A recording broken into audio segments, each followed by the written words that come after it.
அதனால் டிஆர்பியில் பாஸ் பண்ணவங்களுக்கு மீண்டும் அது கொஞ்சம் டிஸ்டன்ஸ் ஆகிடுச்சு. ஸோ மீண்டும் அவங்களை கண்டினியூ பண்ணுறோம். அதனால் உங்களை பற்றி, உங்களுடைய கல்வி தகுதி பற்றி, உங்களுடைய ஊர் பற்றி, உங்களுடைய சப்ஜெக்டு கூட்டுறவு பயிற்சி பற்றி எல்லாம் வரிசையாக கேட்குறதுக்கு நிறைய வாய்ப்புகள் இருக்குது. நான் முன்னாடியே சொன்னது போல் நன்கு தெரிந்த கேள்விகளுக்கு நேரடியாக பதில் சொல்லுங்கள். சில கேள்விகள் சரியாக தெரியல அப்படின்னு சொன்னோம்னா, சாரி எனக்கு தெரியல அப்படின்னு சொல்லி முடிச்சிங்க. ஸோ அடுத்தபடியாக பொது அறிவை பற்றி பேசிகிட்டு இருந்தேன். பொது அறிவில் எப்படி பிரிச்சுக்கணும், உலக அளவில் என்ன முக்கியம், அப்புறம் நம்ம நாட்டை பொறுத்த வரைக்கும் என்ன முக்கியம், அப்புறம் தமிழ்நாட்டை பொறுத்த வரைக்கும் என்ன முக்கியம், இப்படி பிரித்து நீங்கள் அந்த பொது அறிவை நோக்கணும். இப்போ உலக அளவில் ஏதாவது தேசத்தை சொல்லி அங்கே கூட்டுறவில் என்ன இருக்குது, உதாரணமாக இப்போ இங்கிலாண்டில் கூட்டுறவை பற்றி என்ன இருக்குது, அதுபோல் டென்மார்க்கில் கூட்டுறவு எப்படி இருக்குது, அப்படி கூட கேள்வி கேட்கலாம். அப்போ நீங்கள் அயல்நாட்டில் கூட்டுறவு அப்படின்னு படிச்சிருப்பீங்க இல்லையா, அதை ஒரு அடி பார்த்துங்க. அயல் நாட்டில் எந்தெந்த நாட்டில் என்னென்ன கூட்டுறவு இருக்குது, அங்கே யார் அந்த கூட்டுறவுக்கு யார் முக்கியமாக காரணமாக இருந்தாங்க, அதெல்லாம் நீங்கள் முன்னே படிச்சிருப்பீங்க. அதையும் ஒரு வாட்டி பார்த்துங்க. இது தேசிய அளவில் இப்போ பார்க்கக்கூடியது. அதுபோல் இந்திய அளவில் இப்போ கூட்டுறவில் என்ன முக்கியத்துவம் கொடுத்துருக்காங்க அப்படின்னு பார்க்கும்போது, இப்போ இந்திய அளவில் கூட்டுறவுத்துறை அமைச்சர் கேட்கலாம். மாண்புமிகு அமித்ஷா அவர் தான் இப்போ கூட்டுறவுத்துறையுடைய அமைச்சர் மத்திய அரசாங்கத்தில். ஒன்றிய அரசு சொல்கிறாங்க இல்லையா, ஒன்றிய அரசினுடைய அதாவது மத்திய அரசாங்கத்தினுடைய கூட்டுறவுத்துறை அமைச்சர் கேட்டாங்கன்னா மாண்புமிகு அப்படின்னு வாழ்த்து சேர்த்து சொல்லுங்கள். மாண்புமிகு அமித்ஷா அவர்கள் தான் ஒன்றிய அரசினுடைய கூட்டுத்துறை அமைச்சர். அதுபோல் தமிழ்நாட்டை பொறுத்த வரைக்கும் கூட்டுத்துறை அமைச்சர் யார் அப்படின்னு கேட்டாங்கன்னா மாண்புமிகு பெரிய கருப்பன் அவர்கள் அப்படின்னு சொல்ல தெரியணும். மாண்புமிகுங்கிற வார்த்தையை சேர்த்து சொல்லுங்கள். உடனடியாக அவன் பேர் சொல்லிடாதீங்க. அவன் மிந்த மரியாதையோடு சொல்லணும். அதன் பிறகு கூட்டுறவு சங்கங்களுடைய பதிவாளர் பற்றி கேட்கலாம். நம்மளுடைய தமிழ்நாட்டில் கூட்டுறவு சங்கங்களுடைய பதிவாளர்களுடைய பேர் கேட்கலாம். அவங்க கேட்டாங்கன்னா டாக்டர் என் சுப்பையன் ஐஏஎஸ், டாக்டர் என் சுப்பையன் ஐஏஎஸ் அவர் தான் பதிவாளர் அப்படின்னு அதை சொல்லணும். இந்த பதிவாளர் ஒரு மாநிலத்துக்கு தமிழ்நாட்டுக்கு ஒரே ஒரு பதவி தான். அவன் சென்னையில் தலைமையிடமாக இருக்காங்க. அதை சொல்ல தெரிஞ்சுக்கணும். அதனால் பொது அறிவில் இது போல் கேட்கறது உண்டு. அதாவது பொது அறிவிலேயே இப்போ கூட்டுறவில் என்ன பண்ணியிருக்காங்கன்னா, இப்போ தமிழ்நாட்டை பொறுத்த வரைக்கும் சில முக்கியமானதெல்லாம் கூட்டுறவு கொண்டு வராங்க. அதாவது இப்போ தொடக்க வேளாண்மை கூட்டுறவு கடன் சங்கங்கள்லாம் தன்னிறைவுப்பட்டதாகவும் எல்லா சேவைகளையும் அதே சங்கத்தின் மூலமாக மக்களுக்கு அங்கே இருக்கக்கூடிய உறுப்பினர்களுக்கெல்லாம் வழங்கலாம் அப்படிங்கிறதுக்காக என்ன செய்யிருக்காங்கன்னா multi service cooperative society, multi service cooperative society அப்படிங்கிற வகையில் இப்போ மாற்றலாமான்னு சொல்லி அதெல்லாம் ஏற்பாடு பண்ணிகிட்ருக்காங்க. அதாவது பல்நோக்கு சேவை கூட்டுறவு சங்கம், மல்டி பர்பஸ் மல்டி சர்வீஸ் பர்பஸில் மல்டி சர்வீஸ் கோஆபரேட்டிவ் சொசைட்டி. அப்படின்னா ஒரே கிராமத்தில் எல்லா பொருளும் கிடைக்கிற மாதிரியும் அவங்களுக்கு எல்லா விதமான சேவையும் கிடைக்கிற மாதிரி மாற்றுறதுக்கு வேண்டிய ஏற்பாடு இப்போ நடந்துகிட்ருக்கு. அதை பற்றி உங்களை கேட்கலாம். அதுபோல் கூட்டுறவில் தமிழ்நாடு கூட்டுறவு வண்டி தான் இந்த பயிற்சி நடத்துகிறாங்க. அவங்க 3 விதமான பத்திரிக்கை வெளியிடுறாங்க.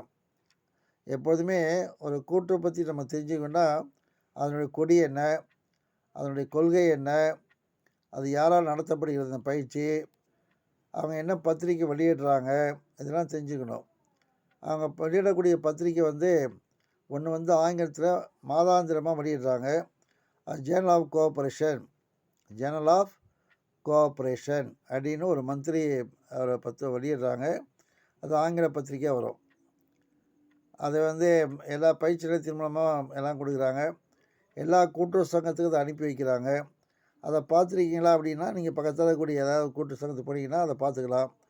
அது யாரால் வெளியிடப்படுகிறது, அதனுடைய ஆசிரியர் யார் அப்படிலாம் கேட்கறதுக்கு வாய்ப்பு உண்டு. அதனுடைய ஆசிரியர் எம்டியாக தான் இருப்பாங்க, இப்போது செயலாட்சியர். அப்போ தமிழ்நாடு கூட்டுறவு ஒன்றியம் வெளியிடக்கூடிய பத்திரிகை அல்லது வெளியீடு என்ன அப்படின்னு கேட்டாங்கன்னா நீங்கள் அந்த பத்திரிகை பேர் ஜேர்னல் ஆஃப் கோஆப்ரேஷன், அது ஆங்கிலத்தில் வெளியிடுறாங்க, மாதம் ஒரு முறை.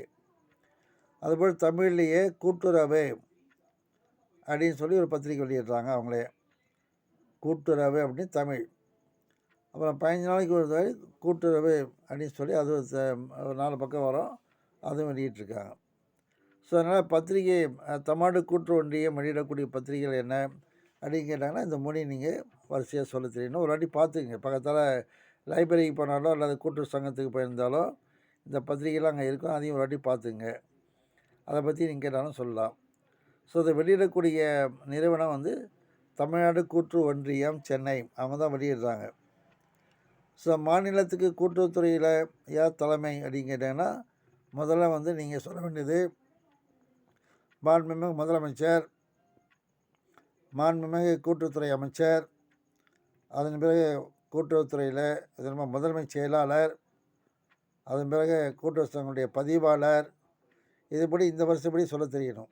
ஸோ தமிழ்நாட்டில் கூட்டுறவுத்துறைக்கு யார் தலைமை தாங்குறா அப்படின்னு கேட்டாங்கன்னா, முதலமைச்சர், அப்புறம் மாண்புமிகு கூட்டுறவுத்துறை அமைச்சர், முதன்மை செயலாளர், கூட்டுறவுத்துறை முதன்மை செயலாளர், பதிவாளர், கூடுதல் பற்றி வெளியே வசூலாக சொல்லிகிட்டே வரணும். இது வந்து கூட்டுறவுத்துறையுடைய அமைப்பை பற்றி கேட்பாங்க. அப்போ அந்த டிஆர்பி நடத்துகிறாங்க இல்லையா, அப்போ மாவட்ட ஆள் சேர்ப்பு மையம், இது யாரால் நடத்தப்படுகிறது அப்படின்னு கேட்டால் அந்த மாவட்ட ஆள் சேர்ப்பு மையத்தின் மூலம் நடத்தப்பட்டிருக்காங்க. இதனுடைய தலைவர் யார் அப்படின்னு கேட்டாங்கன்னா, அந்தந்த மாவட்டத்தினுடைய மண்டல இணைப்பதிவாளர். மண்டல இணைப்பதிவாளர் தான் இந்த மாவட்ட ஆள் சேர்ப்பு மையத்தினுடைய தலைவராக இருப்பாங்க. அவங்களுடைய குழு இருக்குது. அந்த குழுவில் தான் இந்த தேர்வில் நடத்தப்பட்டு இப்போ வந்து அதுக்கு வந்து மதிப்பீடு செய்து அதனுடைய மதிப்பீடை வெளியிட்டிருக்காங்க. இதை பற்றியும் கேட்கலாம். அது பிறகு கூட்டுறவு சங்கத்தை பற்றி கேட்டாங்கன்னு வச்சுக்கோங்க. நீங்கள் கூட்டுறவு சங்கத்தில் எப்படி நீங்கள் கூட்டுறவு சங்கத்தெலாம் போயிருக்கீங்களா? ரேஷன் கடைக்கு போயிருக்கீங்களா? ரேஷன் கடை பற்றி தெரியுமா? கூட்டுறவு சங்கம் எப்படி செயல்படுது, அதுக்கு எப்படி பணம் வருது அப்படின்லாம் கூட கேள்வி கேட்கலாம். அப்படி கேட்டாங்கன்னா கூட்டுறவு சங்கம் இன்னும் சில பேர் என்ன நினைக்கிறாங்கன்னா, கூட்டுறவு சங்கம்லாம் அரசாங்கம் நடத்துகிறாங்க அப்படின்னு என்கிட்ட சில பேர் சொல்லியிருக்காங்க. அது தவறு. கூட்டுறவு சங்கம் வந்து கூட்டுறவு சட்டத்தின்படி பதிவு செய்யப்பட்ட ஒரு நிறுவனம். அங்கே பகுதியில் இருக்கக்கூடிய உறுப்பினர்கள்லாம் சேர்ந்து பங்கு தொகை போட்டு, முடிந்தால் அரசாங்கமும் பங்கு தொகை கொடுத்து நிதி உதவி செய்து அங்கே இருக்கக்கூடிய மக்களுக்காக அவங்களுடைய பொருளாதாரத்தை மேம்படுத்துவதற்காக ஏற்படுத்தப்பட்ட ஒரு நிறுவனம், சட்டப்படியாக அமைக்கப்பட்ட ஒரு நிறுவனம் அப்படின்னு சொல்ல தெரியணும். அதுபோல் ரேஷன் கடைக்கெல்லாம் போயிருக்கீங்களா அப்படின்னு கேட்பாங்க. போயிருக்கேன். அங்கே இருக்கக்கூடிய மிஷினுடைய பேர் என்ன அப்படின்னு கேட்டாங்கன்னா, POS machine, point of sale அப்படின்னு சொல்ல தெரியணும். இப்போ கூட்டுறவு சங்கத்துக்கும் உங்களுக்கும் எப்படி தொடர்பு? கூட்டுறவு நிறுவனத்துக்கும் அல்ல கூட்டுறவு இந்த மூமெண்ட்டுக்கும் உங்களுக்கு எப்படி தொடர்புன்னு அப்படின்னு கேட்பாங்க. இப்போ உதாரணமாக நான் வந்து முதல்ல கூட்டுறவு சர்வீஸ் கமிஷனாக தேர்வாகும்பொழுது என்னை கேட்ட முதல் கேள்வி, நீங்கள் கூட்டுறவு சங்கத்தில் இப்போ சர்வீஸ் கமிஷனாக தேர்வாக வந்திருக்கீங்க, இந்த கூட்டுறவுக்கு நிறுவனத்துக்கும் அல்லது கூட்டுறவு இந்த துறைக்கு உங்களுக்கு எப்படி சம்பந்தம் அப்படின்னு என்னை கேள்வி கேட்டாங்க. அப்போ அந்த காலத்தில், அதாவது 1968 சொல்கிறேன். அப்போ நான் சொன்னேன், என்னுடைய அம்மா வந்து பால் கூட்டுறவு சங்கத்தில் உறுப்பினராக இருந்தாங்க அப்படின்னு நான் சொன்னேன். ரொம்ப அவங்களுக்கு சந்தோஷமாக இருந்தது.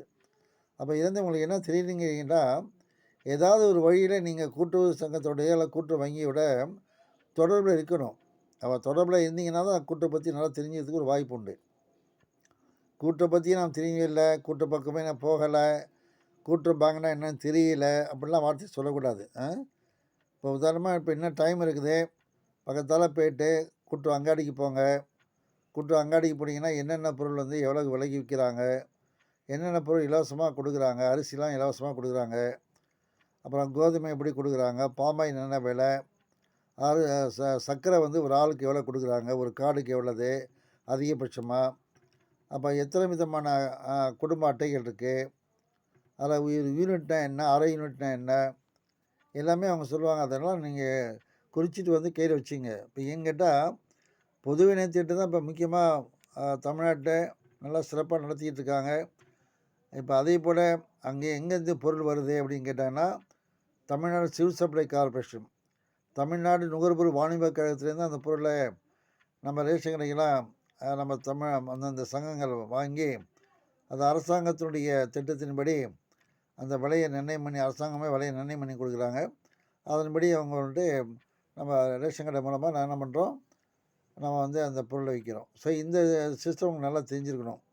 அதனால் அங்காடிக்கு போயிட்டு அங்காடியை பற்றி நல்லா தெரிஞ்சுட்டு வாங்க.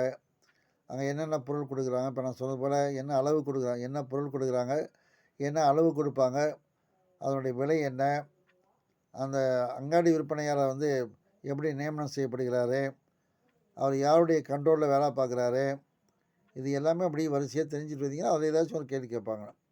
அதான் பொதுவின் திட்டம் இப்போ முக்கியமானது. இப்போ வரக்கூடிய பொங்கலுக்கு இப்போ வந்து நீங்கள் 19ஆம் தேதி போகிறீங்க இல்லையா, 19ஆம் இல்லை 20ஆம் சில மாவட்டம் வச்சுருக்காங்க. அப்போ பொங்கல் முடிஞ்சிடும். இப்போ பொங்கல் முடிஞ்சும் பொழுது இப்போ கூட்டுறவு சங்கத்து மூலமாக இல்லை அங்காடி மூலமாக பொங்கலுக்கு என்ன செஞ்சாங்க அப்படின்னு கேட்டாங்கன்னா, இப்போ வந்து ஒரு குடும்ப அட்டைக்கு ஒரு 1000 ரூபாய் கொடுக்குறதா சொல்லியிருக்காங்க. அதை நீங்கள் வாங்குனீங்களா? எப்படி வாங்குனீங்க? என்னென்ன பொருள் கொடுத்தாங்க பொங்கலுக்காக?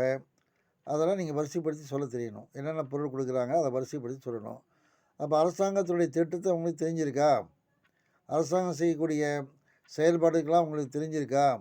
அதை நீங்கள் எப்படி பார்க்குறீங்க அப்படின்னு உங்களுக்கு பார்க்குறதுக்கு கேள்வி கேட்குறது வாய்ப்பு உண்டு.